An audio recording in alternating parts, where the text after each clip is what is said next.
আমার যে কোম্পানির সঙ্গে কাজ হয় এবং যেখানে চাকরি করি মোরাল গ্রুপ অফ কোম্পানির সেই টাউনশিপ মোরাল টাউনশিপে বারুইপুরে আমি দাঁড়িয়ে রয়েছি এই মুহূর্তে।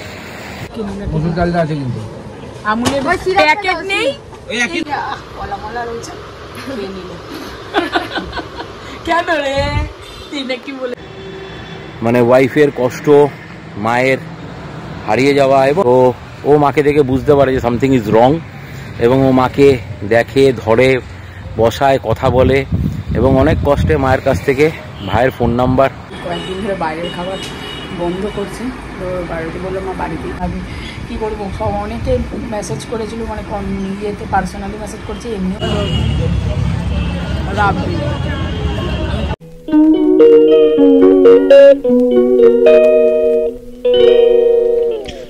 Good afternoon everyone.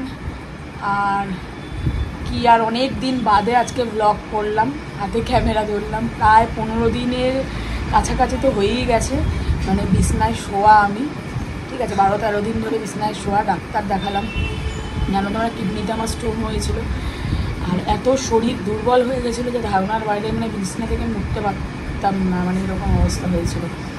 গতকালকে অনেক দিন বাদে আমাকে নিয়ে একটুখানি এই আমাদের বেলেঘাটার একটুখানি চক্কর দিয়ে যেতে গেলো, মানে ঘরে থেকে থেকে না আমি যেন আরও অসুস্থ হয়ে পড়েছি।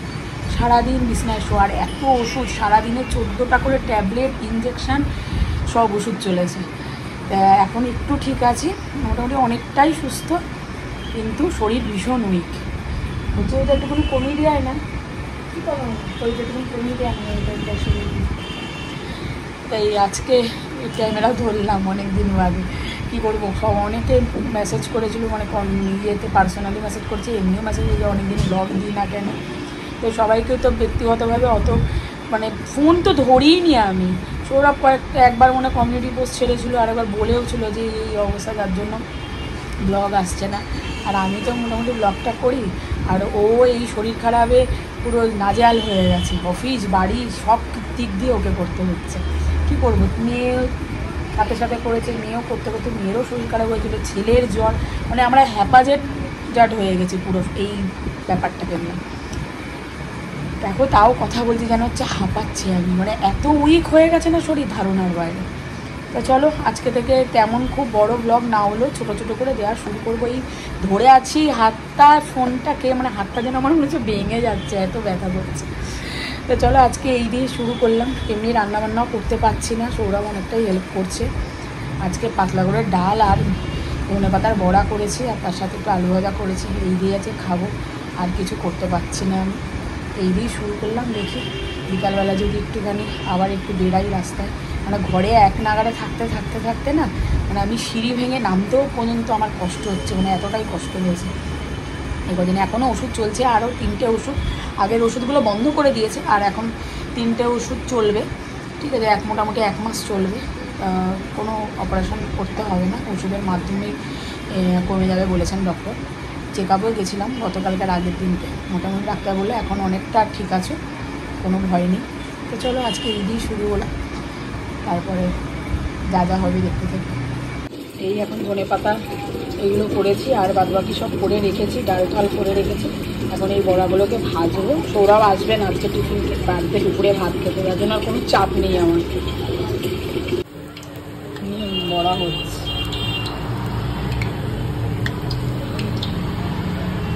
এই এখন খাওয়া দাওয়া করে উঠলাম, আর এইসব এখন ওষুধ নিয়ে সব বসেছি। এইসব ওষুধ এমনি তো রাত্রিবেলা অনেক ওষুধ, এই সিরাপ টিরাপগুলো রয়েছে, আর রাত্রিরা আরও 2-3 রকমের ওষুধ চলছে, ঠিক আছে। এখন ওষুধ খাচ্ছি, খেয়ে ঠেয়ে উঠে তারপর একটুখানি কিছু ফল টল খাবো, খেয়ে ঠেয়ে তারপর আবার শোবো। ওষুধ খেতে খেতেই যেন আমি পাগল হয়ে যাচ্ছি। তো চলো এরপরে আর কী করার আছে, এখন একটু শোবো, ঘুমাবো। আর এই নিয়ে বসে আছেন সব, টিভি দেখছে সব ছেলেমেয়ে, এই বসে আছেন, এই বসে আছে, মেহুর ব্লগ দেখছি। Good evening everyone. এই সৌরভ আসলো অফিস থেকে, সন্ধ্যাবেলা টিফিন খেলাম, খেয়ে দেন তারপরে বাইরে যাচ্ছি একটুখানি ঘুরতে, ঘুরে টুরে তারপরে বাড়ি আসবো। ছেলেও যাচ্ছে না বাইরে, কোথায় যাই, এখন বেলেঘাটার মধ্যেই থাকবে। ঘুরে ঘাড়ে তারপর আসছে। আর মেয়ে টুকটাক কিছু খাবার কেনার আছে, ওইগুলো কিনে কাটে তারপরে বাড়ি ফিরবে। চলো একটু বাইরে গিয়ে একটু ঘুরে আসি। আমাদের কালী মন্দির এখানে সেল বসেছে, সবে এখন বসেছে, এখন পুরোপুরি বসেনি। 7 তারিখের পর থেকে ভালোভাবে ভরা পড়ে। এখন মেয়ে বলছে চলো চলো দেখি, গিয়ে সেই দেখতে এসেছি। কী করি 195 195 তো আমি এসেছি গ্রসারির দোকানে সব কিছু কিনে নেব। মসুর ডালটা আছে কিন্তু আমুলের প্যাকেট নেই, একই দাম। এটা আমুল ইয়া তো দিয়েছো, দেখ এইটা না আমুল ইয়া না, আমুলটা। আমরা বাজারের মধ্যে দিয়ে যাচ্ছি, মানে ফলের দোকান থেকে ফল নেবো, নিয়ে তারপরে ওরা বাইরে দাঁড়িয়ে আছে।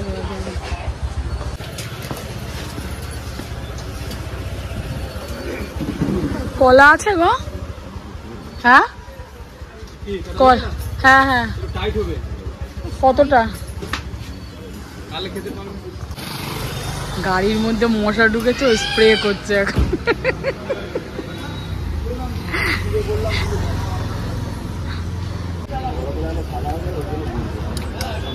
ইলিশগুলো কত করে?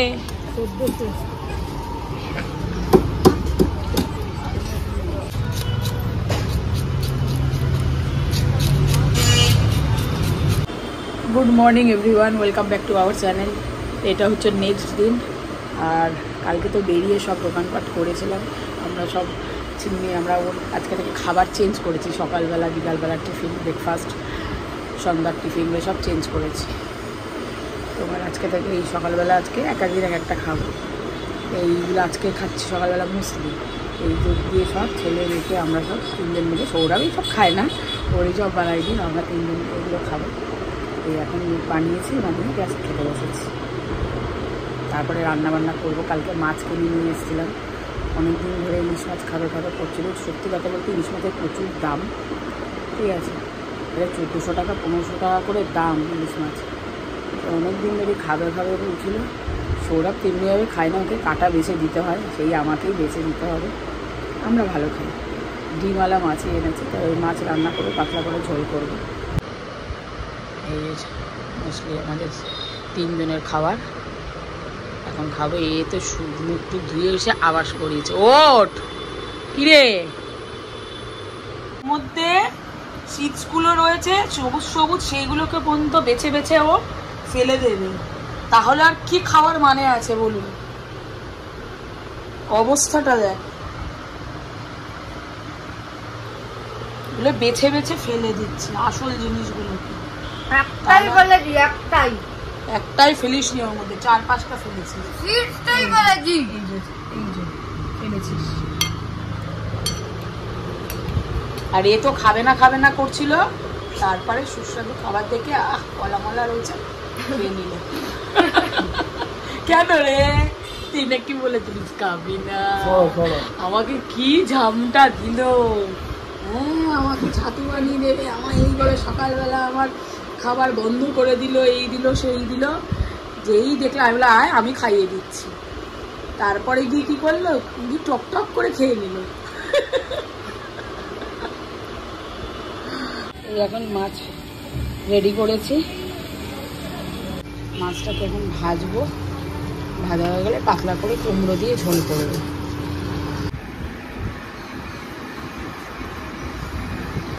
এখন পুজো দিচ্ছে, আমিও এখন স্নান করে আসলাম, এবার খেতে বসবো। Evening everyone, welcome back to the channel. তো গতকাল থেকে আমার বেটার হাফ ব্লগ করা শুরু করেছে, এবং আজকে আমি যেখানে দাঁড়িয়ে আছি, হয়তো যারা পুরনো ব্লগ দেখেছে বুঝতে পারবে যে আমি আমার যে কোম্পানির সঙ্গে কাজ হয় এবং যেখানে চাকরি করি, মোরাল গ্রুপ অফ কোম্পানির সেই টাউনশিপ, মোরাল টাউনশিপে বারুইপুরে আমি দাঁড়িয়ে রয়েছি এই মুহূর্তে, সেই আমাদের সাইট অফিসের ছাদে। তো অনেক দিন বাদে আবার আজকে আমি ব্লগে, এবং আমাদের ব্লগও আসছে অনেক দিন পরে। কারণ হচ্ছে গিয়ে মাঝখানে আমার বেটার হাফের, অলরেডি শুনেছ হয়তো, বলেছে, কতটা বলেছে আমি সেটাও জানি না, যে সেটা হচ্ছে যে ওর কিডনিতে স্টোন ধরা পড়েছিল, সেটা নিয়ে প্রচণ্ড কষ্ট পেয়েছে ও দীর্ঘদিন, ডাক্তার বুদ্ধি অনেক কিছু করা। মধ্যিখানে আরও একটা ঘটনা ঘটেছিল, জানি না আমি কতটা এটা বলা এখানে ঠিক হবে, কিন্তু তাও বলছি যে মাঝখানে এরকম একদিন গেছিল যে যেদিনকে আমার মা হারিয়ে গেছে। ডিমেনশিয়ার পেশেন্ট হয়ে গেছে, সে ভুলে যায়, কোনো কিছু মনে রাখতে পারে না। তো বাড়ি থেকে বেরিয়ে গেছিল যেখানে তিনি থাকেন, সর্বক্ষণের একজন কাজের লোক রাখা মানে সাথে থাকা সত্ত্বেও। তো তারপরে তাকে খুঁজে পাই আমরা বেশ কয়েক ঘন্টা পর। তো এই সমস্ত কিছু নিয়ে জীবন চলছে। আমাকে অনেকেই ফোন করে বলেছেন যে ট্রান্সফার মার্কেট নিয়ে অনেকে অনেক খবর করছে, তো দাদা তুমি কিছু বলছো না, তুমি কিছু করছো না। আমাকে অনেকেই জিজ্ঞেস করেছেন, আমি সবাইকে একটাই উত্তর দিয়েছি যে এসব থেকে আমি সত্যি এই মুহূর্তে অনেকটা দূরে। এবং যারা আমার ঘরে এই গামছাড়া দেখছেন, পুরনো যারা আমার ব্লগ দেখেছেন বা আমাকে যারা চেনেন, তারা জানেন যে গরম যখন আসে তখন আমার গলায় অটোমেটিক এটা চলে আসে, কারণ এত সোয়েটিং হয় আমার, যার জন্য এটা আমাকে নিতে হয়। তো এই টাউনশিপের কিছু কাজ নিয়েও ব্যস্ত ছিলাম, কারণ গত 30 তারিখ আমাদের এই টাউনশিপে একটা হসপিটাল তো হবে। কোম্পানির তো অনেক কিছু মানে পরিকল্পনা রয়েছে, সেই পরিকল্পনার মধ্যে রয়েছে হচ্ছে গিয়ে কোম্পানির একটা হসপিটাল। যেই হসপিটালের কথা কোম্পানি ভেবেছে, সেই হসপিটালের কথা বোধহয় টাটা বিড়লা আম্বানিরাও ভাবতে পারেনি। কারণ সারা ভারতবর্ষ জুড়ে 108খানা হসপিটাল গড়বার পরিকল্পনা তারা করেছে। কারণ আমাদের কোম্পানির 34টা টাউনশিপ আছে অলরেডি অল ওভার ইন্ডিয়া জুড়ে, কিন্তু বিভিন্ন জায়গায় জমি কিনেও টাউনশিপের কাজ অলরেডি শুরু হয়েছে। আমি এখানে ছোট্ট করে একটু ক্লিপিংস কিছু দিয়ে দিচ্ছি, আপনারা দেখে নেবেন। বারাণসীতে অলরেডি পুজো হয়েছে, কলকাতাতেও ভূমি পুজো হয়েছে হসপিটালের গত 30 তারিখে। সেই উপলক্ষে আমার কোম্পানির যিনি বস CMD sir mister Arun Kumar Sharma, উনি 26 তারিখ কলকাতায় চলে এসেছিলেন এবং 26 তারিখ থেকে 30 তারিখ অবধি প্রায় আমি ওনার সঙ্গে ছিলাম। প্রায় এখানে 1,500 লোক প্রায় খাওয়া দাওয়া করেছে, সেই খাওয়া দাওয়ার দায়িত্ব আমার ওপরে ছিল। তো যাই হোক, এই সমস্ত কিছু দেখাচ্ছি আমি কোথায় হসপিটালটা হচ্ছে না হচ্ছে। এখানে গাছ টাছ লাগানো হয়েছে কিছু, তো সেগুলোতে এখন জল টল দেওয়া হবে। সেই কাজকর্ম দেখবার জন্যই আর কি আমি এখানে এসেছি আপাতত। তো চলো সেগুলো দেখি, তারপর আরও কিছু কথা হবে। কেমন লাগে, তোমরা কেমন আছো কমেন্ট করে জানিও। আমরা মাঝখানে খুবই সমস্যার মধ্যে ছিলাম, আপাতত মানুষের জীবনে লেগেই থাকে খারাপ ভালো, আপাতত আবার ভালোর দিকে এগোচ্ছি। ইস্টবেঙ্গল নিয়ে খবর আসবে, এইটুখানি বলতে পারি যে খবর আসবে, কিন্তু ট্রান্সফার মার্কেটের খবরটা করবো না বলেছিলাম, সেইভাবে করবো না।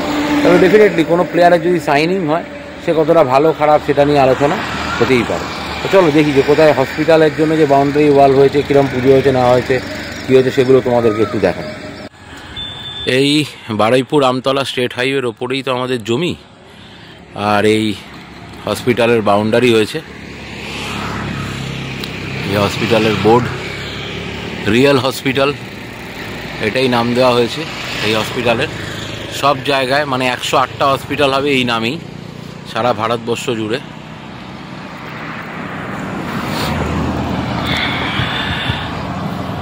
এই হচ্ছে বাউন্ডারি, এই মেন গেট। এখনও অনেক কাজ বাকি, 2028-এ এই হসপিটাল সম্পূর্ণ রেডি হয়ে যাবে।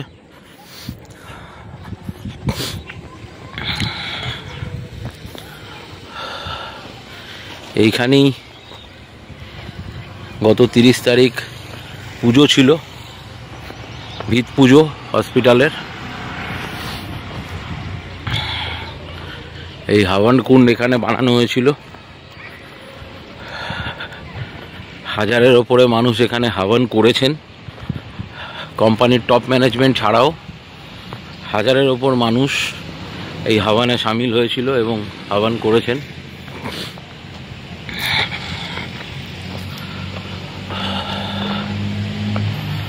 এই এত বড় হাওয়ান কুণ্ড বানানো হয়েছিল, 100 কুইন্টালের বেশি হাওয়ান সামগ্রী দিয়ে এখানে হাওয়ান হয়েছিল।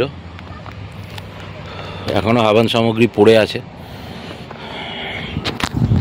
তো এই হলো গিয়ে ব্যাপার। এই সমস্ত কিছু নিয়ে একদিকে ফ্যামিলির মানে ওয়াইফের কষ্ট, মায়ের হারিয়ে যাওয়া, এবং একটা কথা তখন বলতে ভুলে গেলাম, মা তো হারিয়ে গেছিল, মা তো থাকতো হচ্ছে গিয়ে লোকনাথ মন্দিরের পেছনে তেগড়িয়ায়। আমাদের পুরনো বাড়ি অনেকেই যারা জানেন যে আমরা কাকুরগাছিতে থাকতাম, বেসিক্যালি ওটাকে বাগমারি বলা হয় আর কি। তো এই বাগমারি মাথায় করে বাসে উঠে তিনি চলে এসেছিলেন, এবং বাগমারি বাজার, যেটা মানিকতলা আর আগে বাগমারি বাজার, ওখানে কোনোভাবে উনি নেমে যায়। হয়তো যে বাসে উঠেছিলেন ওনার কাছে টাকাও ছিল না, ভাড়াও ছিল না, তো কন্ডাক্টর হয়তো ওখানেই নামিয়ে দিয়েছিলেন। দিকবিদিক শূন্য হয়ে ঘুরে বেড়াচ্ছিল। এটি 17 বছরের ছেলে। ও মাকে দেখে বুঝতে পারে, কারণ ওরও দিদার এই একই প্রবলেম ছিল। তো ও মাকে দেখে বুঝতে পারে যে সামথিং ইজ রং, এবং ও মাকে দেখে, ধরে, বসায়, কথা বলে, এবং অনেক কষ্টে মায়ের কাছ থেকে ভাইয়ের ফোন নাম্বার বার করে ভাইকে ফোন করে খবর দেয় যে আপনার মা এখানে রয়েছে। এবং পরবর্তীতে যখন দেখি, তখন দেখা যায় যে ওর সঙ্গে কথা হয়, তখন দেখি যে ও একজন ইস্ট বেঙ্গল সমর্থক, এবং ও আমার চ্যানেলও দেখে। তো যাই হোক, আমি ওকে ভিডিওতে তো নিইনি, কিন্তু ওকে আমার ভাইও তখন মিষ্টি খাওয়ার জন্য, বিরিয়ানির জন্য বলছিল, বাট ও এতটাই বিনয়ী এবং ভালো ছেলে। ওর পরিবারের, ওর মাও সঙ্গেও কথা হয়েছিল আমার ভাইয়ের, তো কোনোটাই অ্যাকসেপ্ট করেনি। যেটা মানে ভালো হলে যেটা করবার সেটাই করেছে। এর বিনিময়ে তো কিছু দেওয়া নেওয়া হতে পারে না, কিন্তু ওর 17 বছর বয়সে যে বুদ্ধির পরিচয়ও দিয়েছে, যে কি বলবো, মানে দায়িত্ব সম্পন্নভাবে ও মাকে রেস্কিউ করেছে বলা যেতে পারে, এবং আমাদের কাছে ফিরিয়ে দিয়েছে। তার প্রতিফলস্বরূপ কোনো কিছুই বোধহয় যথেষ্ট নয়, তাও ভালোবেসে যে মার্চেন্ডাইজ জার্সি আমি বানাই, আমি ওর সঙ্গে যোগাযোগ করে আলাদা করে গত সোমবার মানে 31 তারিখে আমি ওর সঙ্গে দেখা করে আমি ওকে মার্চেন্ডাইজ একটা ইস্ট বেঙ্গলের জার্সি গিফট করেছি। হয়তো এই ভিডিওটা ও দেখবে, দেখলে ওকে বলবো অবশ্যই কমেন্ট করো যে জার্সিটা পেয়ে পড়ে তোমার কেমন লাগছে। তো যাই হোক, ইস্ট বেঙ্গলই মিলিয়ে দিল হয়তো, মানে ফিরিয়ে দিল আমার মাকে আবার। আমি এটা বলবো না যে কোনো মোহনবাগান সমর্থক এটা করতো না, অবশ্যই করতো। যারা বুঝতে পারবে বা মনুষ্যত্ব যাদের মধ্যে থাকবে সবাই এটা করবে। এটা ইস্ট বেঙ্গল মোহনবাগান কোনো ব্যাপার নয়। তবে আমাদের সৌভাগ্য এটাই যে ইস্ট বেঙ্গল সমর্থকই আমার মাকে আমাদের কাছে ফিরিয়ে দিয়েছে। তো এখন এই গাছে টাছে জল দেওয়া হবে। চলো, এখানে 3টে নারকেল গাছ লাগানো হয়েছে, এবং এই গাছগুলো এরকমই বড় আকারে কিনে এনে লাগানো হয়েছে, স্যার কিনে এনে লাগিয়েছে। এই গাছগুলোকে মেনটেন করতে হবে, মেনটেন না করলে তো হবে না। সেটা হোক, চলো দেখাই তোমাদের কীভাবে গাছে জল টল দেওয়া হচ্ছে। Good evening everyone, welcome back to our channel. তো এখন ঘুম থেকে তো উঠলাম, উঠে একটু ফ্রেশ লাগছে, আর সন্ধ্যা দিয়ে ঠিয়ে ছেলে মেয়ে আজকে কিছু বাইরের খাবার খাবে না। ওরা এমন কয়েকদিন ধরে বাইরের খাবার বন্ধ করছে। তো বাড়িতে বললো মা বাড়িতেই খাবার খাবো। ঠিক আছে, আমি বাইরে খাবো, বেশি একটা বাইরে কিছু খাবো না, বাইরের খাবারটা একটু অ্যাভয়েড করছি। আর একটু বেরাচ্ছি, দেখুন একটু ঘুরে আসি, মানে একটু ফ্রেশ এয়ারটা না নিলে শরীর চাঙ্গা হবে না।